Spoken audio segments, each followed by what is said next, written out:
여러분 성도들이 신앙생활 하면서 분명하게 알아야 할 중요한 사실이 하나 있어요. 그것은 세상이 말하는 어떤 행복이나 복의 기준과 성경이 말씀하는, 즉 하나님이 말씀하는 복과 이 행복의 기준이 다르다는 사실입니다.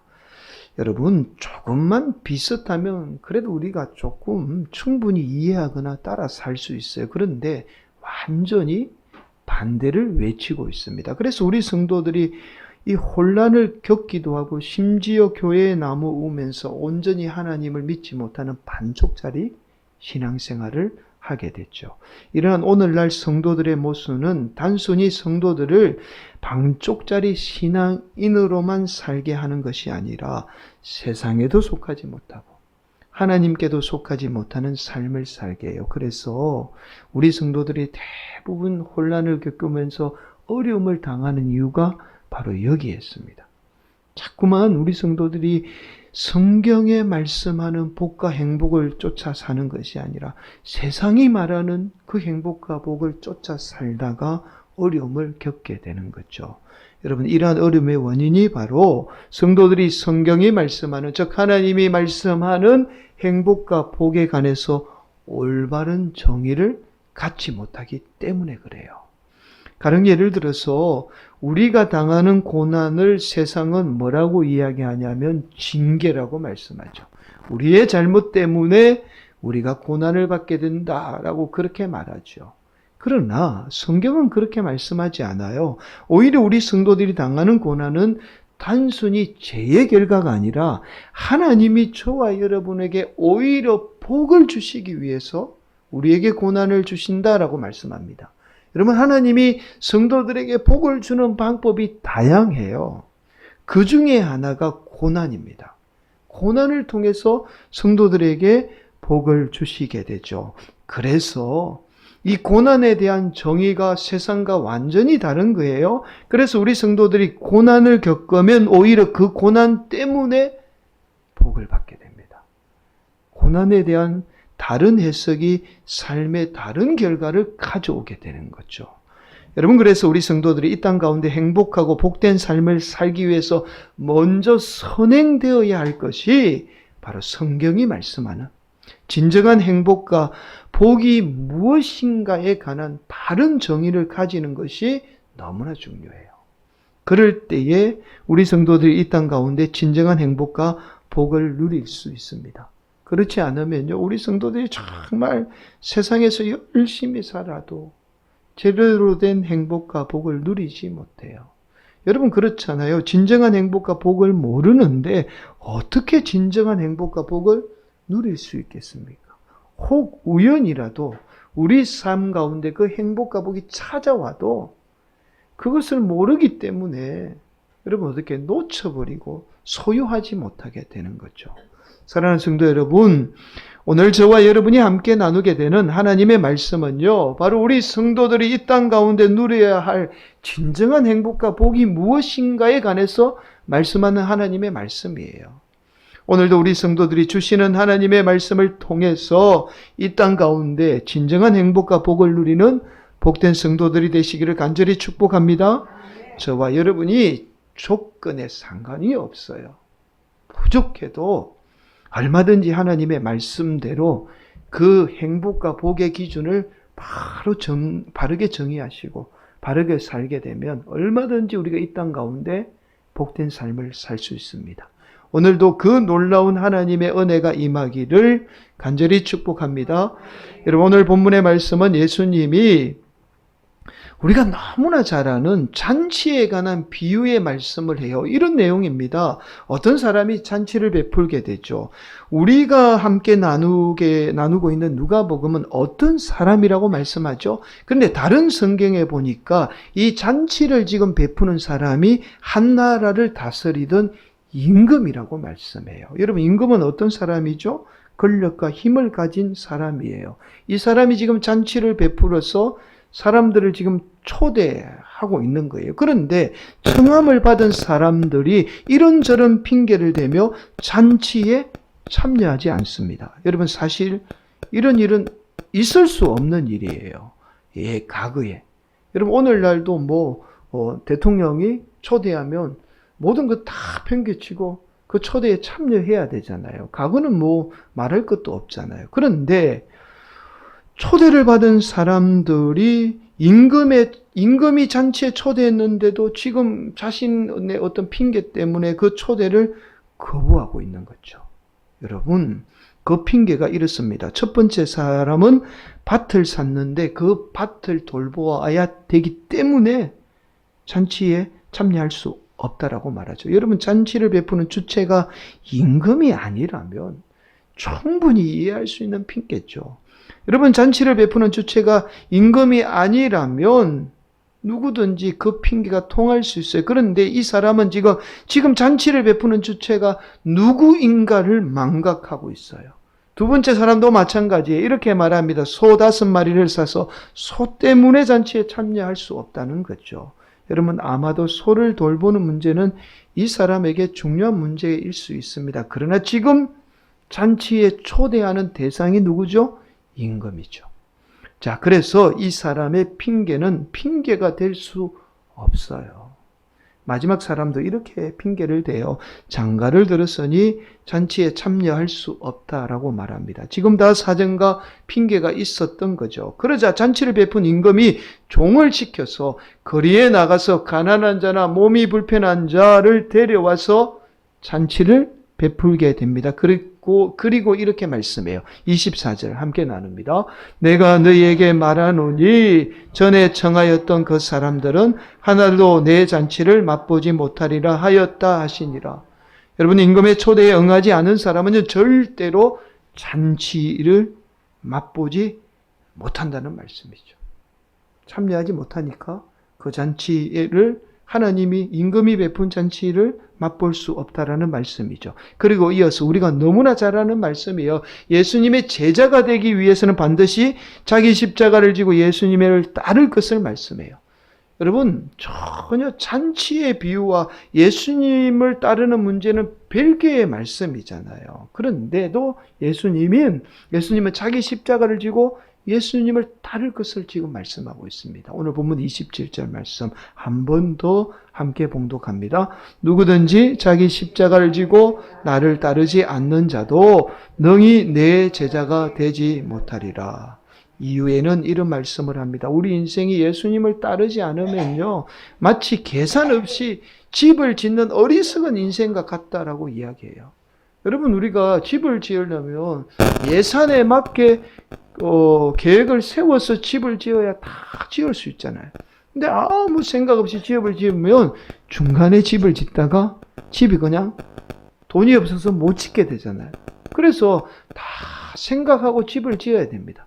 우리가 예수님을 믿는다라고 하면서 예수님을 따르지 않는 인생은 마치 이런 어리석은 인생과 같다는 거예요. 심지어는 이렇게 말씀해요. 우리가 전쟁터에서 적과 싸우기 위해서는 적이 전력이 얼마나 되는지, 몇 명인지 다 계산해보고 우리가 싸워서 이길만 하면 싸워야 되잖아요. 그런데 전혀 계산도 없이 무턱대고 싸우는 어리석은 인생과 같다라고 말씀합니다. 그만큼 저와 여러분이 하나님을 믿으면서 예수님을 따르는 삶이 얼마나 중요한가를 오늘 본문은 말씀해요. 심지어 저와 여러분이요, 예수님을 따르지 않으면 예수님의 제자를 떠나서 소금 비유를 통해서 이렇게 말씀해요. 버림받게 된다라고 말씀해요. 우리가 하나님을 믿어도 예수님을 따르지 않는 성도는요, 하나님께 버림받은 인생과 같다라는 말씀입니다.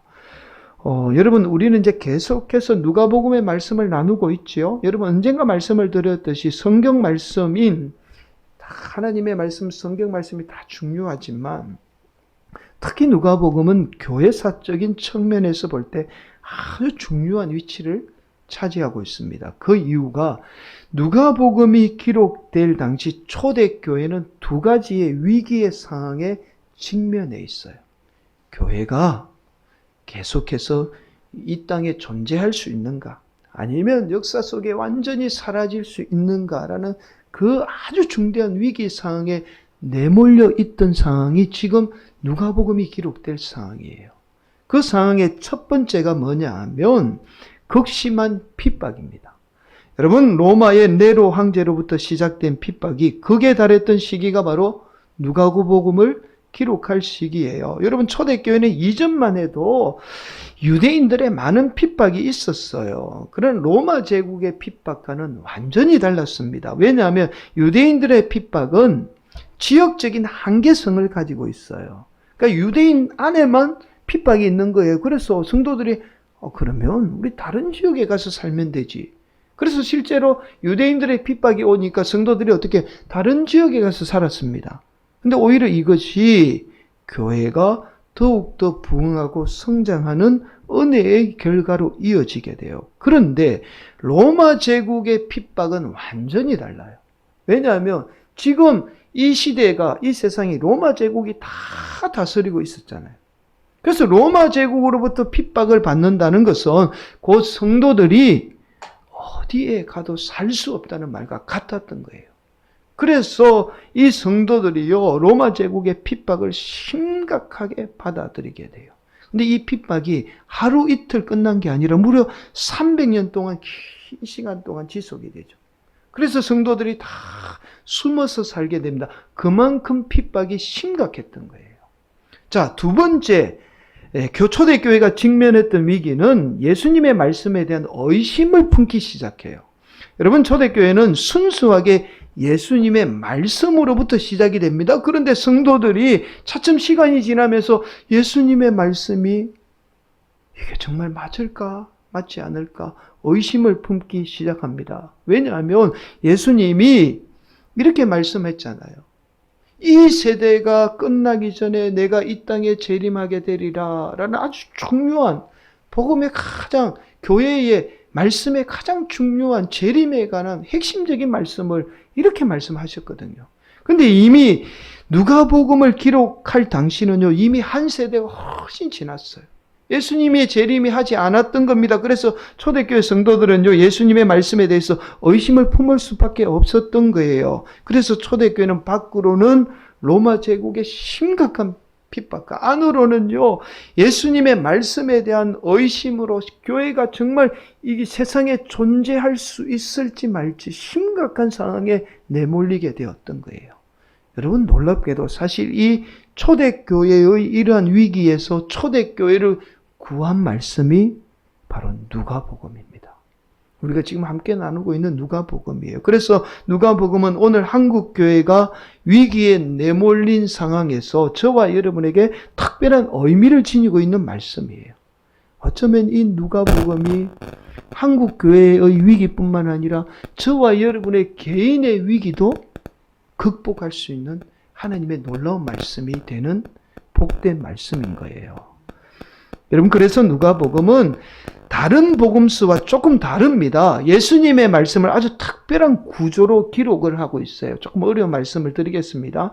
특별한 구조로 기록을 하고 있습니다. 원래 예수님의 말씀과 예수님의 비유를 앞뒤로 교차해서 기록하고 있어요. 그럼 우리가 지난번에 나누었던 이 누가복음 13장 성경을 한번 앞으로 보시면 이런 구조가 뚜렷하게 나타나고 있다는 사실을 알게 됩니다. 누가복음 1장 13장 1절에서 5절까지는요. 회개에 대한 예수님의 말씀을 기록해요. 그리고는 성도들이 회개하지 않으면 열매 맺지 못한다라는 그 사실을 무화과 나무, 열매 맺지 못하는 무화과 나무에 대한 비유의 말씀을 기록하고 있습니다. 또 이어서 안식일에 꼬부라진 여성의 그 고친 사건의 말씀을 기록하고 나서 이어서 뭐라고 성경은 또 기록하느냐면 겨자씨와 누룩에 관한 비유를 기록해요.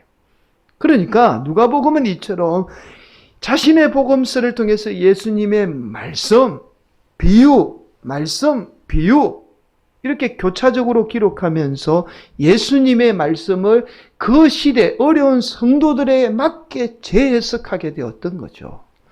여러분, 앞서서 말씀드렸듯이 초대교회 성도들이 의심을 품었던 예수님의 말씀이 바로 이 세대가 끝나기 전에 예수님이 재림한다라는 말씀이죠. 여러분, 예수님이 이 세대가 끝나기 전에 재림한다라는 이 말씀은 단순히 예수님의 재림만을 말씀한 게 아니에요.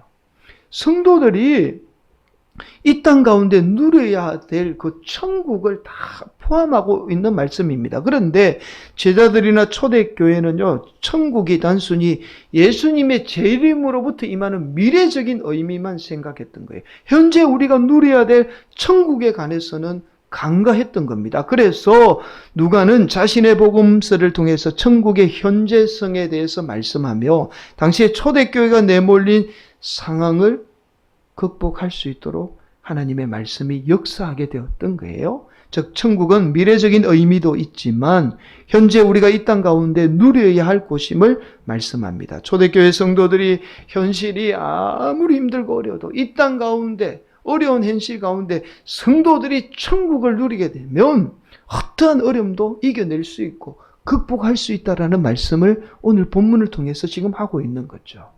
여러분 결국 오늘 본문의 말씀은요, 중요한 말씀입니다. 저와 여러분이 이 땅 가운데도 충분히 천국의 기쁨을 누릴 수 있습니다. 즉 천국에 참여한 인생이 될 수 있다라는 거예요. 천국 잔치에 참여할 수 있는, 잔치와 참여할 수 있는 기쁜 인생이 될 수 있다라는 것을 먼저 비유를 통해서 말씀합니다. 그리고 이어서 그 잔치와 같은 천국을 소유하기 위해서는 반드시 우리가 예수님을 따르는 삶, 그 예수님의 십자가를 지고 따르는 삶을 살게 될 때에 우리가 이 땅 가운데 그 천국의 잔치의 기쁨을 누릴 수 있다는 사실을 말씀하고 있는 거예요.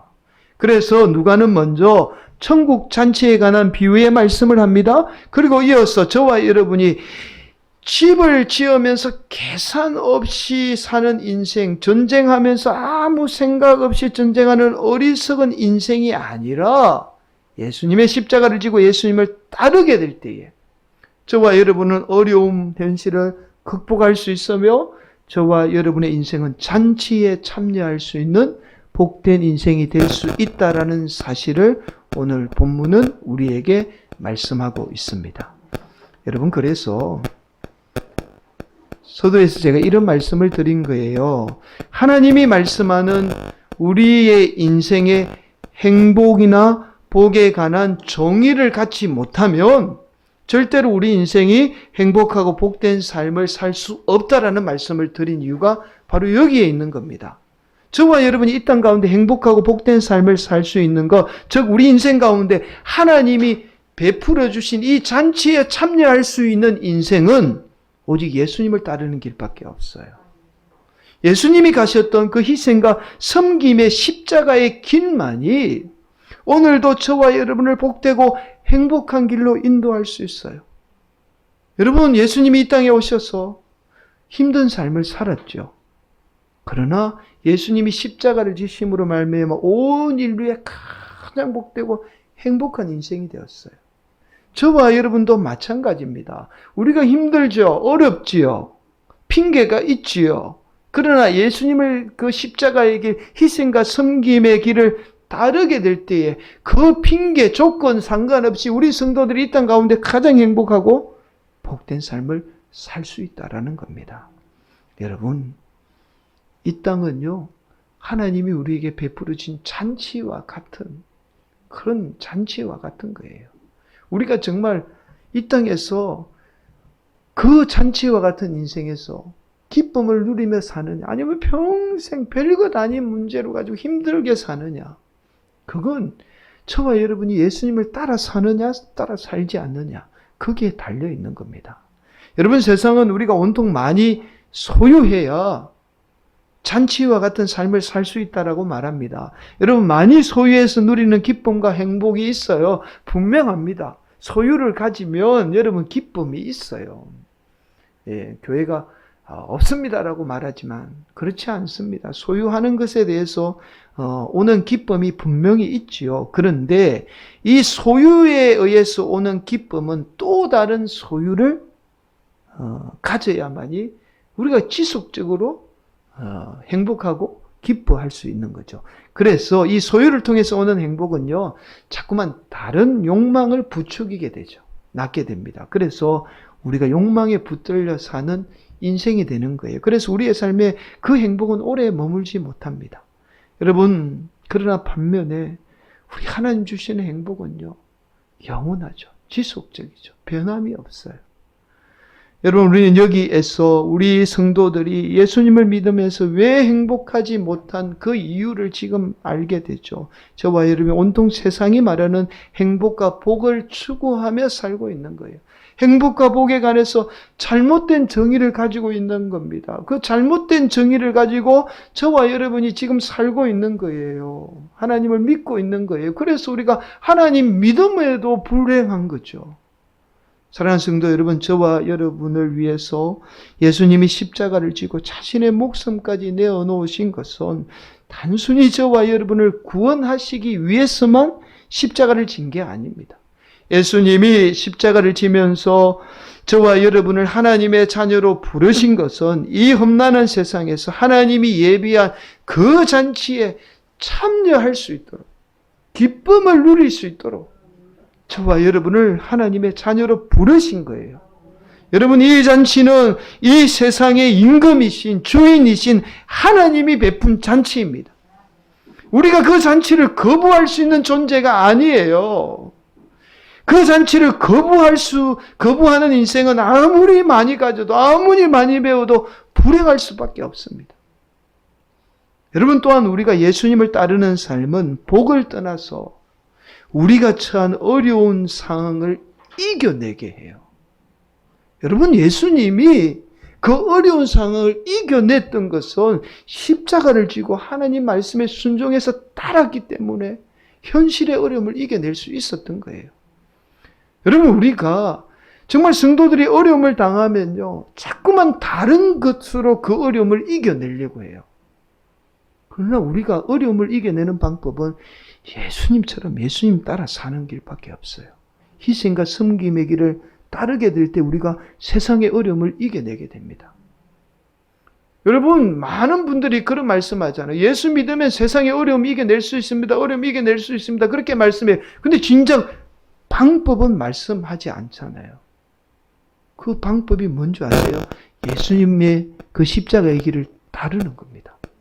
여러분, 한번 결단해 보세요. 여러분 삶에 지금 어려움이 있잖아요. 그러면 그 어려움을 극복하는 길은 다른 게 없어요. 여러분, 기도도 중요하지만 예수님처럼 희생과 섬김의 그 길, 십자가 지기로 따르는 길밖에 없습니다. 그러면 여러분, 어려움 다 이겨냅니다. 그게 오늘 예수님이 우리에게 보여주신 복되고 행복한 삶의 모습이었던 거예요. 여러분, 그래서 오늘날 성도들에게 교회가요, 특별한 의미를 지녀요. 여러분, 오늘날 많은 성도들 가운데요, 많은 분이 교회 갈 필요 없다라고 그렇게 말씀합니다. 아니, 우리가 예수 믿고 구원받으면 그만이지 우리가 굳이 교회 갈 필요가 있느냐라고 그렇게 말씀해요. 여러분, 그렇잖아요. 저와 여러분의 신앙의 목적이 구원이라면 굳이 교회는 필요 없어요. 그런데 왜 하나님이 굳이 필요 없는 교회를 존재케 할까요? 말도 많고 탈도 많은 이 교회에 우리가 굳이 속해야만 할까요? 바로 예수님의 몸된 교회를 위해서 저와 여러분이 희생과 섬김이라는 이 삶으로 예수님을 따르게 될 때 저와 여러분이 처한 현실의 어려움뿐만 아니라 우리 성도들의 인생을 가장 복되고 행복한 인생으로 살게 하는 겁니다. 이것이 하나님이 교회를 존재케 하는 목적이에요. 교회를 통해서 복음 전하고 교회를 통해서 전도하는 것 중요하지만 그러나 성도들이 교회를 통해서 행복해야 그걸 보고 세상 사람들이 교회에 나오는 거잖아요. 그래서 교회의 첫 번째 목적은 성도들이 예수님을 따라 살면서 행복하는 겁니다. 그게 교회의 존재 목적이에요. 그래서 오늘도 하나님은 교회를 존재케 하는 겁니다.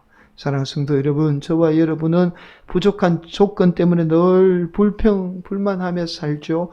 왜 나는 좋은 부모님 만나지 못했는가?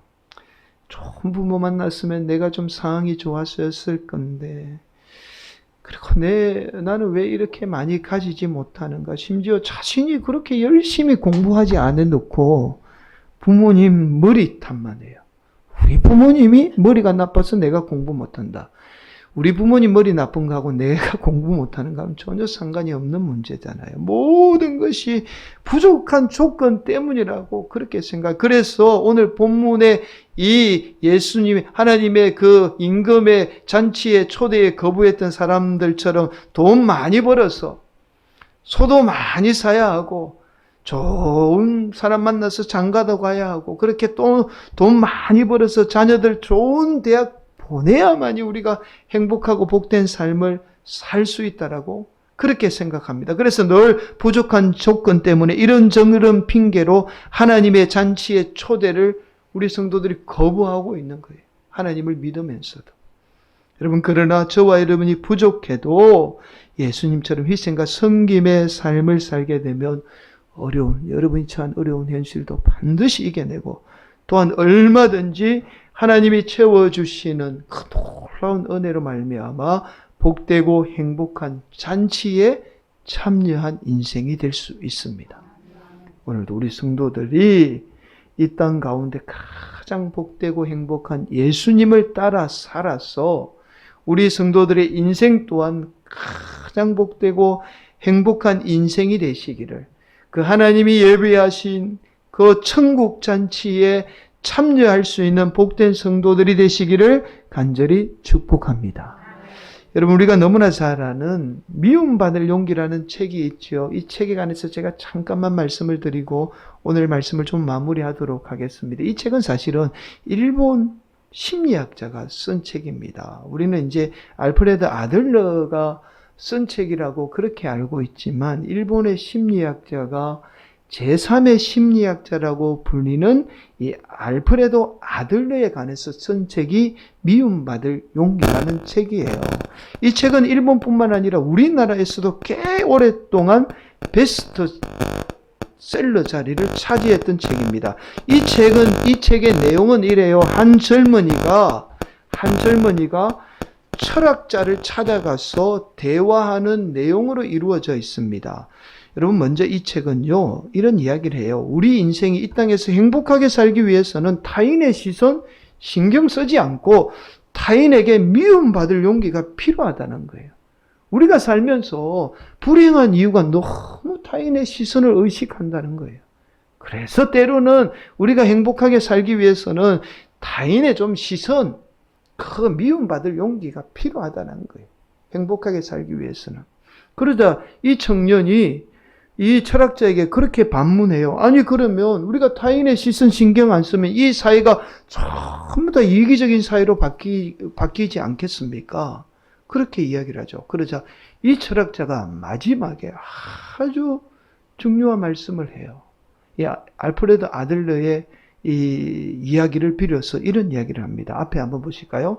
창조자는 우리 인간을 창조할 때, 하나님이 말하는 거예요. 하나님이 우리 인간을 창조할 때는요, 우리 인간을 타인을 위해서 희생할 때, 우리 인간은 행복할 수 있도록 창조했다라고 그렇게 말합니다. 사랑하는 성도 여러분, 하나님이 우리 인간을 창조할 때는요, 저와 여러분이 예수님처럼 희생과 섬김의 삶을 살게 될 때 행복하도록 창조한 거예요. 여러분, 기계도 만든 목적이 있잖아요. 여러분, 기계도 그 만든 목적대로 사용하지 않으면 기계 어떻게 돼요? 망가져요. 그래서 여러분, 기계 사면 맨 먼저 주의사항 반드시 읽어보십시오. 그렇게 안내책자를 주잖아요. 그 목적대로 사용되지 않으면 망가지는 거예요. 우리 인간도 마찬가지예요. 하나님이 인간을 창조한 목적이 있어요. 하나님이 인간이 행복할 수 있도록 설계한 목적이 있다는 거예요. 그게 희생이에요. 그 희생의 삶을 살게 될 때에 우리는 그 목적에 벗어나 불행하지 않고 행복하고 복된 삶을 살게 되는 겁니다. 오늘도 우리 성도들이 예수님처럼 그 희생과 섬김의 십자가를 지고 예수님을 따름으로 우리가 처한 어려운 현실도 이겨내고 또한 이 땅 가운데 복되고 행복한 그 날마다 잔치의 삶에 그 참여하는 복된 성도들이 되시기를 예수님의 이름으로 간절히 축원을 드리겠습니다.